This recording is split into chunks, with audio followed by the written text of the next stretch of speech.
বাকিপুরের rice mill, সেই rice মিলের বিরুদ্ধে বিস্ফোরক তথ্য ইডির হাতে। পুলিশে অভিযোগ দায়েরের পরেও দুবার রেশনের আটা তৈরির বরাত পেয়েছিল বাকিপুরের মিল। ইডি সূত্রে এমনই খবর। নিয়ম অনুযায়ী অভিযোগ উঠলেই অনুমোদন আটকে যাওয়ার কথা। বাকিপুরের চালকলের বরাত বাতিল কেন হয়নি? মন্ত্রী ঘনিষ্ঠ হওয়াতেই বারবার সুবিধা পেয়েছে বাকিপুর।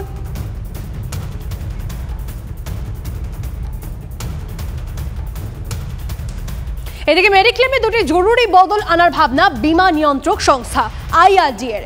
মেডিক্লেমে বড় সড় সুবিধা দেওয়া হতে পারে প্রবীণদের, সেই সঙ্গে বয়সের ঊর্ধ্বসীমা 65 থেকে বাড়িয়ে 80 করার ভাবনা আইআরডি এর।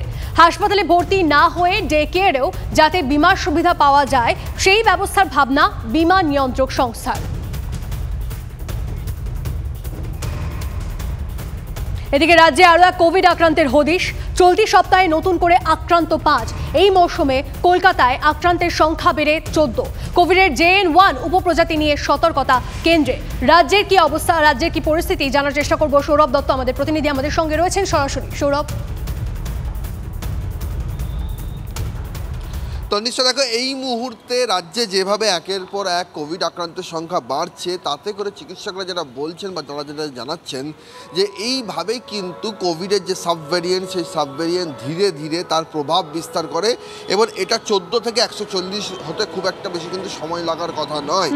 সেই কারণে তারা বলছে যে JN.1 ভেরিয়েন্ট নিয়ে উদ্বেগের কিছু নেই, আতঙ্কিত হওয়ার কিছু নেই, কিন্তু সতর্ক থাকতে গেলেও চোখের সামনে দরকার পরিসংখ্যান, কোভিড তথ্য, কোভিড কতদিন প্রতিদিন কত কোভিড আক্রান্ত হচ্ছেন, কত টেস্ট হচ্ছে, সেই তথ্যটা সামনে আনানো জরুরি।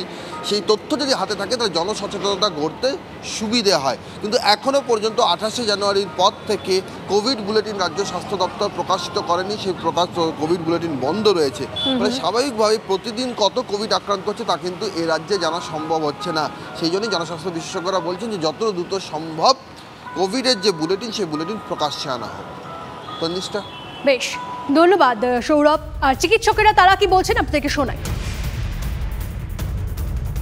মনে রাখতে হবে যে ওমিক্রন JN1 ভীষণ সংক্রামক একটা ভাইরাস। ওমিক্রন ভ্যারিয়েন্ট তো ন্যাচারালি হবেই। অ্যাজ সাচ এই মুহূর্তে অ্যালার্মিং নাম্বার নয় যে আমাদের এই মুহূর্তে কোনো মেজর অ্যাকশনের দরকার আছে বলে আমার মনে হয়। কশাস হতে হবে, মাস্ক পরা প্র্যাকটিস করতে হবে, হাত ধুতে হবে। ভ্যারিয়েন্টস অফ করোনা কিন্তু এরকম মাঝে মাঝে অল্প অল্প হতেই থাকবে। সেটার জন্য আমাদের প্রিপেয়ার থাকতে হবে। এটার জন্য ম্যাসিভ একটা হিউম্যান ক্রাইয়ের কোনো কারণ নেই। It is not just about Covid. আমরা যদি টেস্টিং বাড়িয়েও দিই, এই যাদের কোভিড পজিটিভ থাকবে তাদের মধ্যে খুব small proportion of patients will end up getting hospitalized or end up getting seriously unwell. It is about consciousness যে খালি কোভিড নয়, আমার জন্য ইনফ্লুয়েঞ্জা, আমার জন্য অ্যাডেনো ভাইরাস, আমার জন্য রেসপিরেটরি সিনসিটিয়াল ভাইরাস, এই ভাইরাল ইনফেকশনসগুলো খুব জরুরি। আর তার প্রোটেকশন আমরা যেগুলো আমরা কোভিডকালে শিখেছিলাম, হাত ধোয়া, অ্যালকোহল জেল দিয়ে হাত ধোয়া, মাস্ক পরা, এই প্রিকশনগুলো যদি আমরা নিই তাহলে আমাদের নেক্সট 1-2 মাস তো নিশ্চয়ই ভয়ের কাটবে। এটাকে উড়িয়ে দেওয়া যায় না যে মানে কোনো ভয় নেই, then we are inviting trouble. কিন্তু আবার এটাও ঠিক যে প্যানিক বাটন পুশ করার টাইম হয়নি। I think it's important that we remain alert, remain vigilant and protect ourselves from particularly if above 60 and having comorbid situation. কলকাতাতে এখনো পর্যন্ত সেরকম দেখিনি যে ইটস লাইক কেরালা আর আদার প্লেসেস। একটা হতে পারে যে দেখুন ওখানে টেস্টিংটা বেটার হচ্ছে এবং যত টেস্ট করবেন তত তার টেস্ট পজিটিভিটিটা বাড়ে। আর যে সমস্ত স্টেটে টেস্টিং হচ্ছে না সেখানে তো বলা মুশকিল যে কি হচ্ছে কি হচ্ছে না।